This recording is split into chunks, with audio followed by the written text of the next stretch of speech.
So finally, the long-awaited Go 3S, now with 4K resolution, 2.7K slow motion, and a quick transfer to a micro SD card with this adapter right here. This is the new quick reader for the Go 3S and the Go 3, and this is something I've been using a lot on a previous trip to Cyprus, and this is game-changing. And we also have the ability to link the Go 3S now to Apple's Find My, so in case you lose it, you can use the GPS to get the direction back to the Go 3S, and when you're close, you can just beat the sound.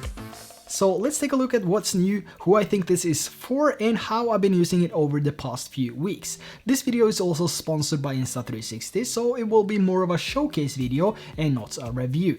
So in the box you'll get the Go 3S itself, the action pod, a magnetic pendant, a head clip, a pivot stand, and some paper. Basically everything you need to get started. The weight of the Go 3S is about 39 grams and it is about the same size as the Go 3, which means you can use the same accessories both ways. We also have a larger lens now with an improved lens guard, which makes it easier to unscrew and replace. Now, the Go 3 is priced at $400 for the 64GB version and $430 for the 128GB version. So personally, I would always go with the highest, simply because it gives you more record time, so you don't have to dump the files that often. As of resolution, we now have 4K up to 30 FPS and 2.7K up to 100 FPS and 1080p super slow motion up to 200 FPS.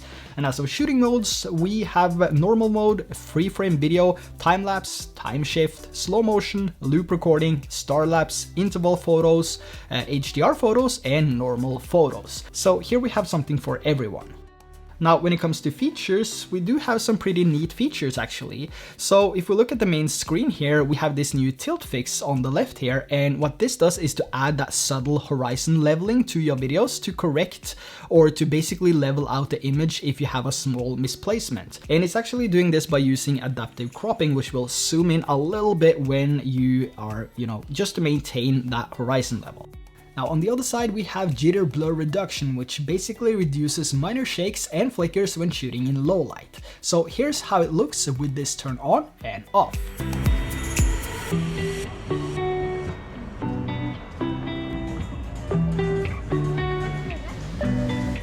Now when it comes to low light, the footage actually looks pretty decent compared to the Go 3, and there's more room for adjustments it seems, because the footage comes out brighter. But for the best possible low light video, it's always better to use manual settings.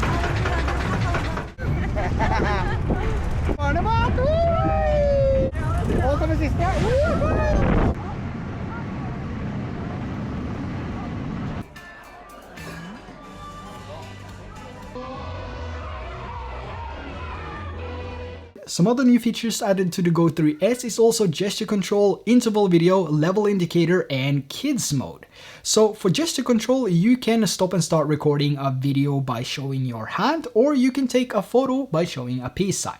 Now, as for interval video, this will automatically power on your camera and then start record and then power off again and then on again and so on. So pretty similar to timed capture, but the difference here is that it records more than one clip, and then you can later put that into a sequence to make a video, a highlighted video of the entire day if you prefer to do that. So when you enable the level indicator, you'll see this white and green line across the screen here. When this is turning green, it basically means that the camera or the angle of the camera is perfectly level. So this is a nice little feature to have if you need those extra, or you need those shots which is perfectly level. Now as for kids mode, this basically turns off all the lights, the sound, and disables the Go 3S button, which is on the unit itself here. So not the action pod, but the Go 3 itself, basically to prevent your kids or anyone to accidentally turn on or off the recordings.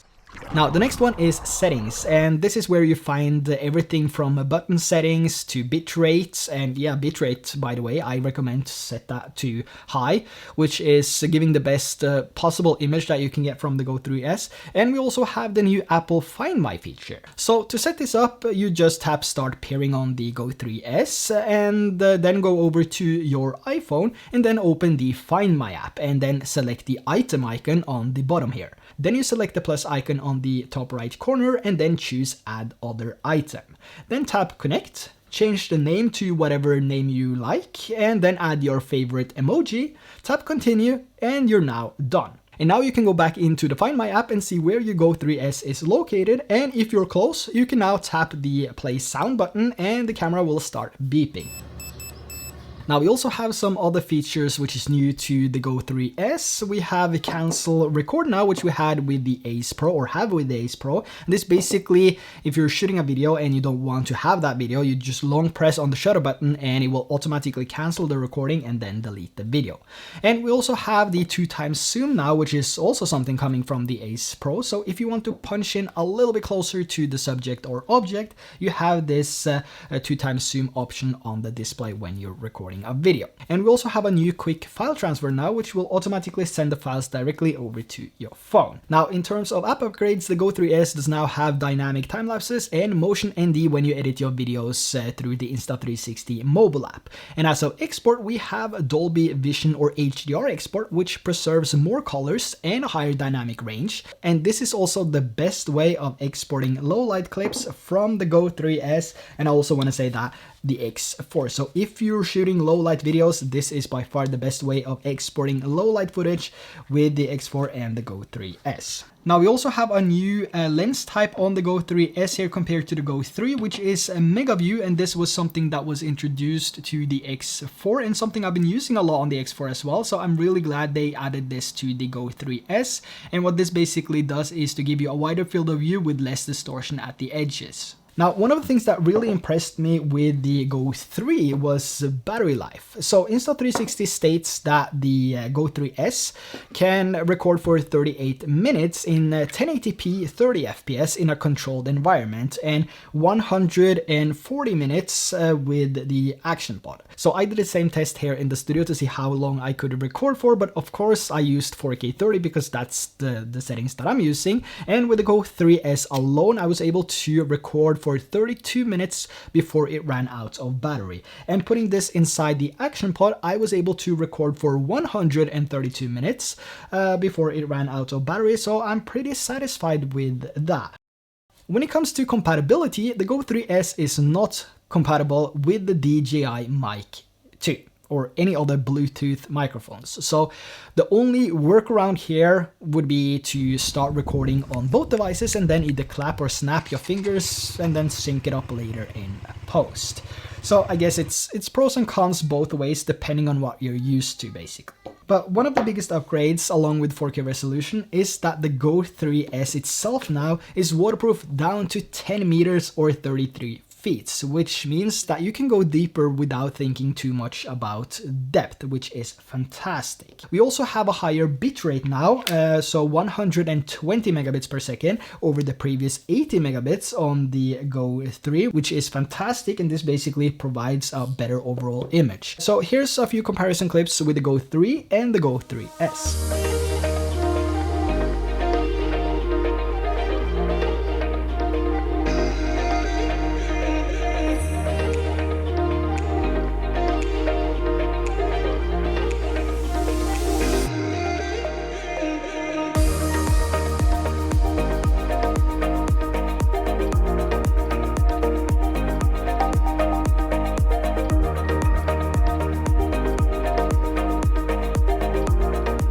Now, when it comes to the included accessories, the head clip is by far my most used accessory, and it allows me to capture everything with minimal effort basically. And I can also use this with the magnetic pendant to make sure that I get the angle right. Even though it makes it a little bit bulkier, I think this is the best way of using it. But we do have some new accessories which you might like.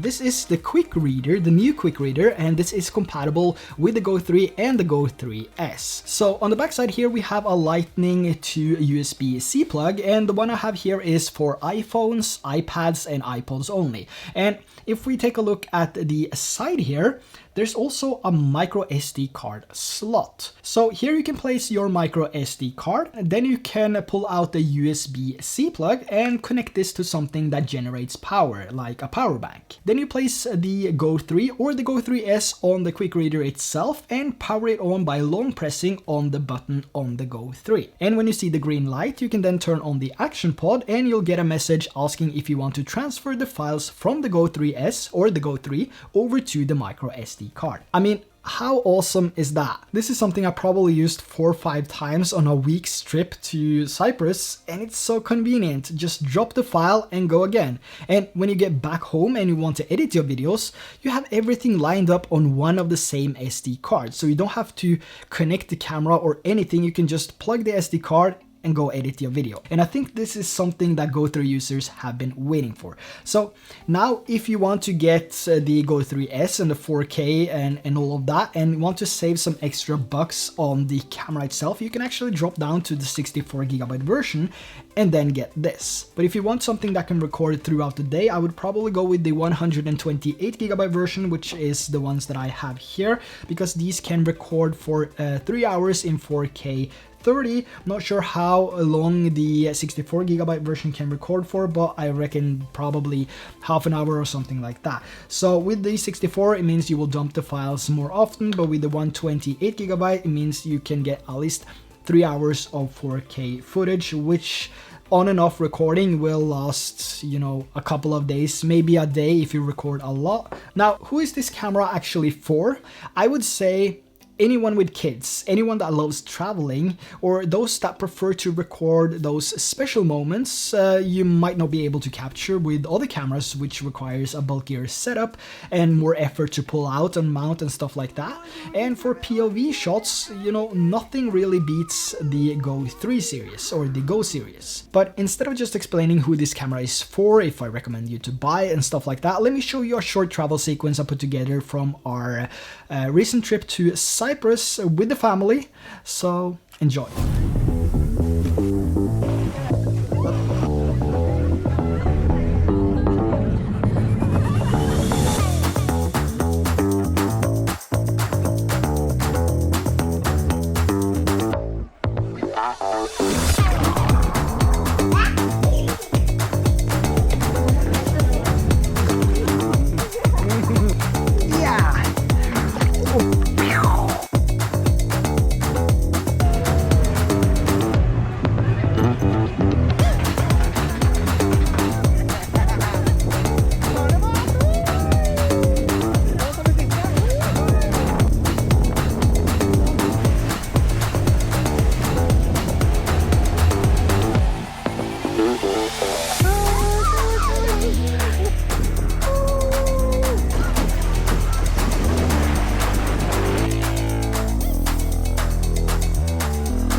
Now, I gotta say though, I'm still impressed over how convenient the action pod is as a monitor. So for some of these shots here, I just gave the action pod to my wife as I was in the pool, so she could tell me if the angle was good or not.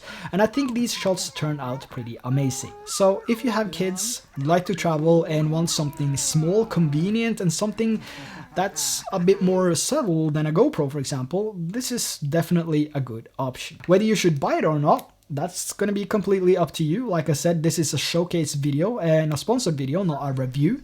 But all in all, I had a lot of fun using the Go 3S. Let me know your thoughts on the Go 3S and the resolution, the quality, everything that you've seen in this video down in the comments below. And if you decide to get one, how will you be using it? So that's a wrap. Thanks for watching, and I'll see you in the next one.